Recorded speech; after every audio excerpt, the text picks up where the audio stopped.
Mga minamahal na kaibigan, ngayon ay pag-uusapan natin ang isang topiko na napakahirap harapin, at ito ay ang tinatawag na rejection. Ito ay dumarating sa iba't ibang klase ng anyo. Ito ay marahil isang mapait na karanasan.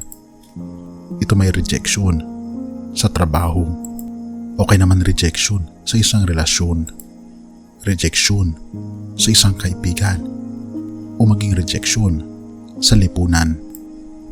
Ang rejection ay naglilid sa atin sa kalungkutan at depresyon. Pero sasabihin ko sa iyo ngayon, kaibigan, bilang isang Kristiyano, tayo ay may Diyos na alam kung paano ma-reject, dahil naranasan niya na ang pinakamatinding rejection sa kasaysayan ng mundo, ang i-reject ang anak ng Diyos bilang Mesiya at tagapagligtas. At dahil dito, binibigyan tayo ng ating Panginoong Hesus ng kalakasan upang ma-overcome ang rejection at maging malago. Sinasabi sa Salmo 118 verse 22 to 23, "Tinutupad ko ang lahat ng inyong utos. Ang inyong mga tuntunin ay hindi ko sinusuway. Alam niyong namumuhay ako ng walang kapintasan at iniiwasan ko ang kasamaan." Ang teksto na ito ay nagpapahiwatig na kahit ng ating Panginoong Hesukristo, ang cornerstone ng ating pananampalataya, ay na-reject din ng mga tao na minamahal niya. Ngunit kahit na anong rejection ang kanyang natamo, ay pinagpatuloy niya pa rin ang kanyang tungkulin.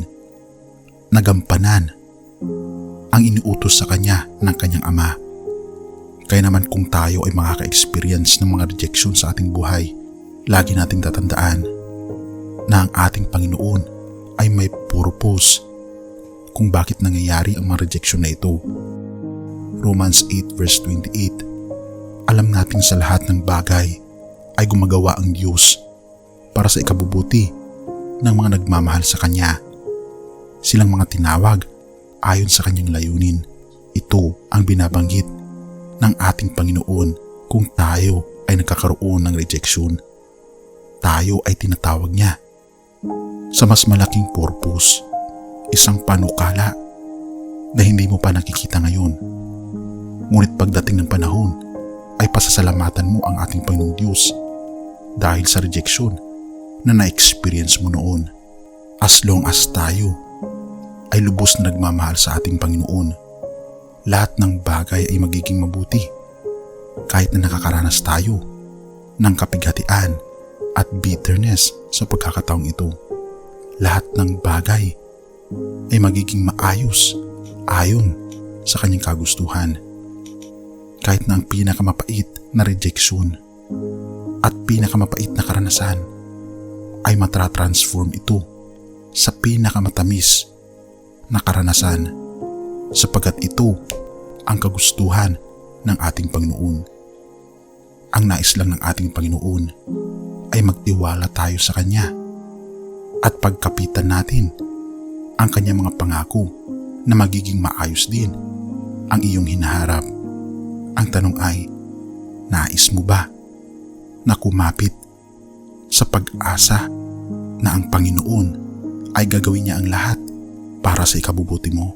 Kung ito ang iyong panalangin, inaanyayahan kita na tayo ay manalangin. Ama naming banal, makapangyarihan naming Diyos, kami po'y lubos na nagpapasalamat sa iyo. Salamat dahil naniniwala po kami, Panginoon. Salamat dahil sa mga karanasan na mapapait, mga rejections na hindi po namin alam kung anong rason. Ngunit kami po, Panginoon, ay lubos na nagpapasalamat dahil may mas maganda pala kayong plano sa amin sa hinaharap. At ito po, Panginoon, ay naranasan na po namin. Ang mga bagay na nangyayari sa amin nung nakaraan ay nakikita po namin sa panahon namin ngayon na mabutit nangyari iyon, sapagkat mas mabuti po pala ang iyong plano sa amin sa hinaharap. Panginoon, tulungan kami na manampalataya sa inyo Tanggalin ang mga bitterness sa aming mga puso. Bigyan kami ng kaliwanagan kung ano po ang mangyayari sa amin sa hinaharap.